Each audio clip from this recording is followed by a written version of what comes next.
residents along the alley that are paying for the special assessment are gonna have an inferior product because that alley's the pavement's been cut into.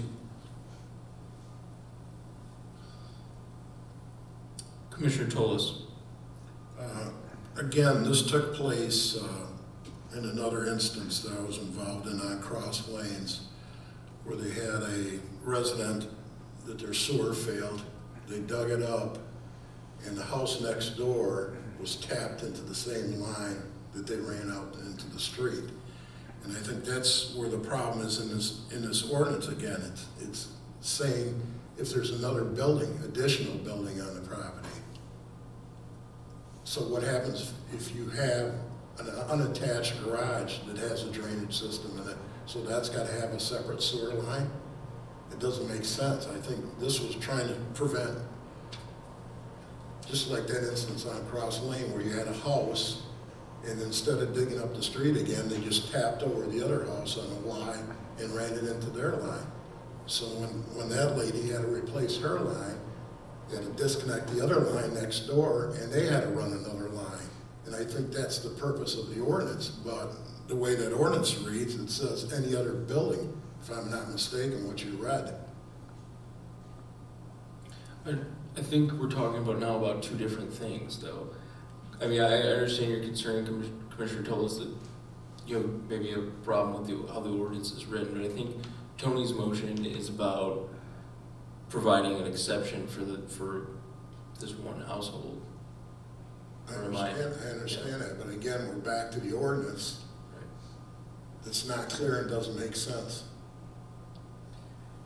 If you have a house and you had a garage house behind it, they're on the same parcel of property. They should be allowed to hook into the same line. You shouldn't have to have two separate sewer lines. Sure. Commissioner Cooley.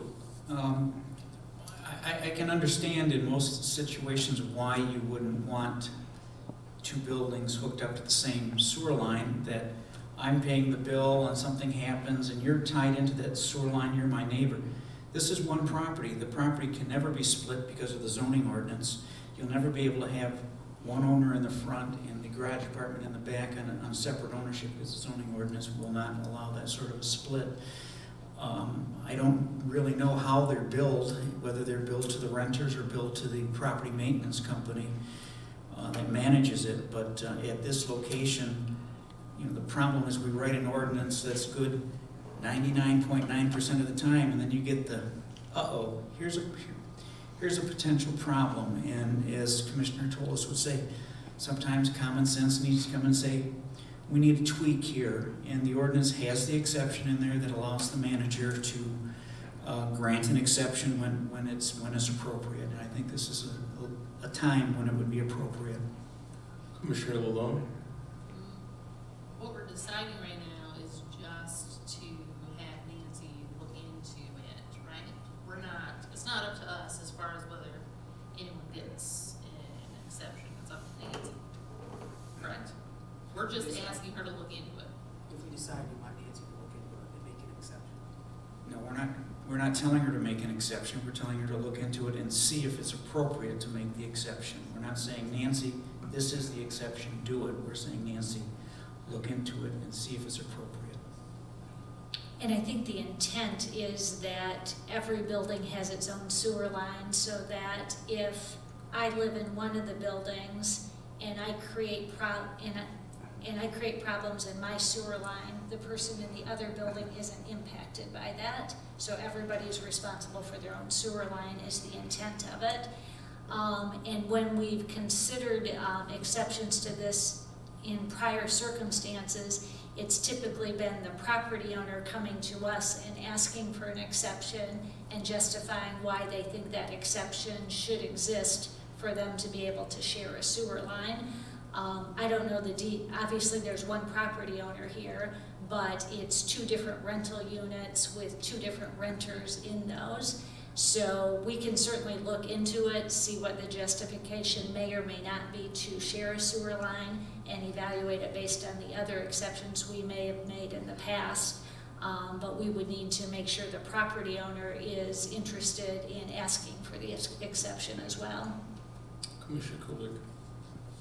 I assume if an exception is granted, part of that requirement could be that additional cleanouts be provided between the garage apartment and the sewer line and the big house and the sewer line. So it's easy to get at.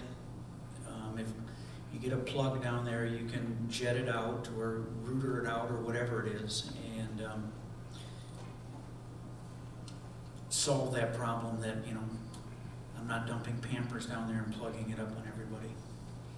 And I guess the other thing I was going to indicate, just obviously all this is new, but typically when someone cuts into a city road or a city alley, they're responsible for restoring it to good condition. And I share your concern, it's brand new pavement, but even if it is constructed a little bit differently than how things typically are, that contractor is going to be responsible for making sure it's put back in the same condition and it flows the way it was intended to. So there will be some responsibility that we'll be checking to make sure they follow through on that. But you're right, it's unfortunate, it's brand new pavement that they'll be cutting into already. If you get a chance, talk to Stacy about the problem they had getting that alley to drain properly this summer. They were out there several times. They had to bring this special machine in from Central Asphalt to reheat the asphalt and remove it and move it around to get it to flow better. It wasn't an easy task. Commissioner Lane? The issue that Commissioner Malone brought up about what are we actually saying here, and are we leaving this decision to the city manager, is the same issue that I share. The item that was put on the agenda was to discuss the situation, and that's all I'm comfortable with, is discussing the situation in order to point out that there are some unusual circumstances here, and do those unusual circumstances indicate that maybe this should be handled in a different way. But I think it's entirely up to the city manager and what the interpretation of what the ordinance says to determine that. And so if I'm understanding the description of the problem, this is supposed to start tomorrow, this project is supposed to start tomorrow? They dug up the backyard today and found out that there were the two sewer lines and only one lead into the sewer. Apparently they were in contact with DPW, said, no, you have to do two separate leads, which means you're gonna have to cut open that alley. That sewer at that location, I think, is 10 feet down, 12 feet down. Is a deep sewer at that location. So in order to get to it and to provide the protection for cave-in and things like that, you're gonna be taking out a bunch of that alley. It's not just a simple cut and get in there. So that's another issue. Commissioner Lane? So if I'm understanding that correctly, this just came up, that came up today? Yes, ma'am. So I guess the question I would ask, without putting the city manager on the spot, is, are you uncomfortable with our asking that the situation be looked at to determine whether or not there's any basis for handling it differently? I don't think so. Like I said, this is the first time where it's come from you asking us to make an exception instead of the property owner. But I think I would still use the same criteria in evaluating the exception, but it would certainly be dependent on the property owner being interested in having the exception. So, Commissioner Kulik, this is obviously a neighbor of yours. Do you think they'd be interested in that? I didn't talk to the property owner. I was talking to the contractor, and he's saying we're going to be cutting into this brand new. I said, well, that just doesn't make any sense at all. That you're going to got asphalt down there that's, you know, less than 2 months old. Now you're going to have to be cutting out a big old chunk of it so you can put add one new sewer lead to it. I mean, if that was the case, they should have dug up the whole sewer line before the alley was done, put a new sewer line in, and provided leads all the way down there, but that wasn't done. So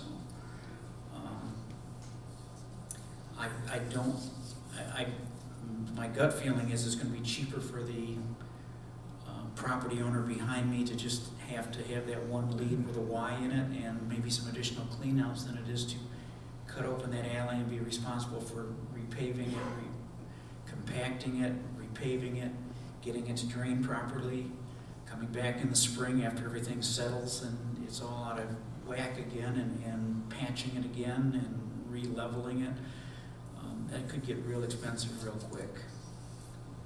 And I obviously don't know the details of it, but you're saying it's already in a Y, so one piece of it has failed, but one piece is still functioning appropriately? Is that what It's you're told? dug up to both buildings right now. There's no sewage coming from either building at this point. Because it seems like they're gonna have to cut into the alley regardless to fix.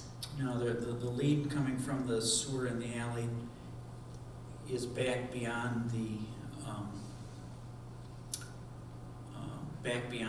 pavement in the alley. It's east of the alley pavement, and that part of it has not failed. So they're just talking about putting a Fernco coupling on there and hooking things back up.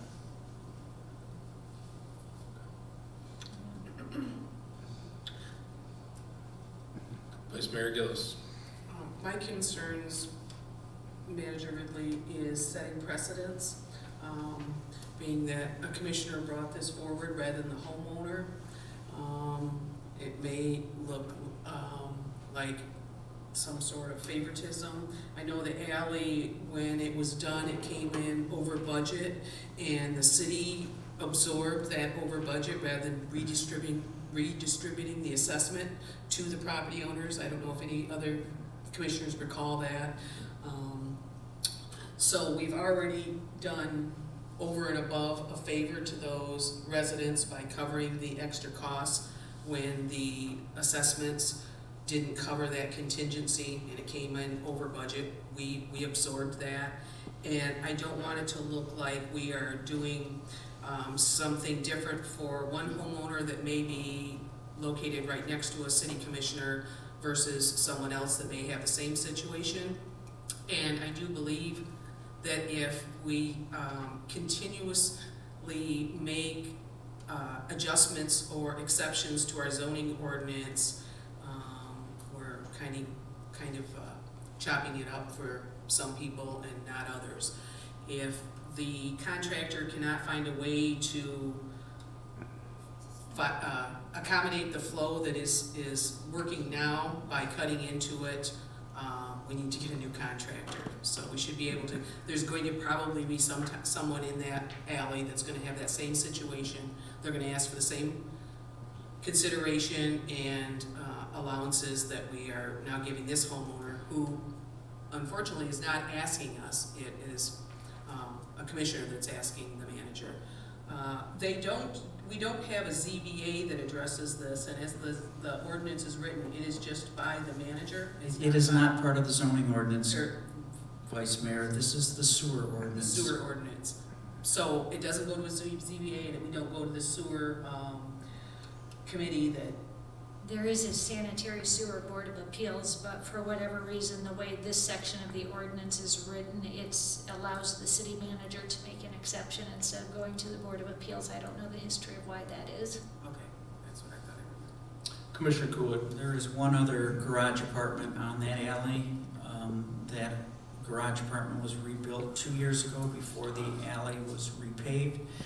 They did open up the alley and provide a separate sanitary sewer line for that alley. There should be no other reasons that you would need a second sanitary sewer line on that entire alley. There's no other, there's just the 2 garage apartments. One of them already has 2 leads that was put in before the alley was repaved. The second one, it's been there for 60, 70 years, however long that garage apartment's been there. Hasn't been a problem. Where the sewer line failed was between the main house and the Y at the garage apartment. Further discussion? I would like to say that I think I'm hearing more about this problem, and I think that I'm become more comfortable with the idea of and in favor of this motion, because although I know Vice Mayor Gillis brought up some concerns, but I think that the concern here is really towards the alleyway we just pay for. All the citizens of the city are responsible for part of that being built. And so it seems like a good investment to protect that as much as we can. And this in no way provides immediate,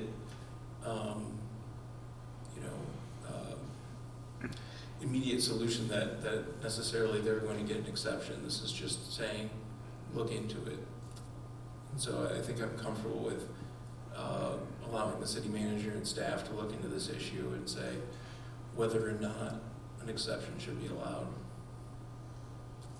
Mayor? Yes. May I read the motion to make sure that? Yes, we're on the please. same page? Yes, please. I have request that the city manager investigate the sewer connection situation in the alley and, if possible and appropriate,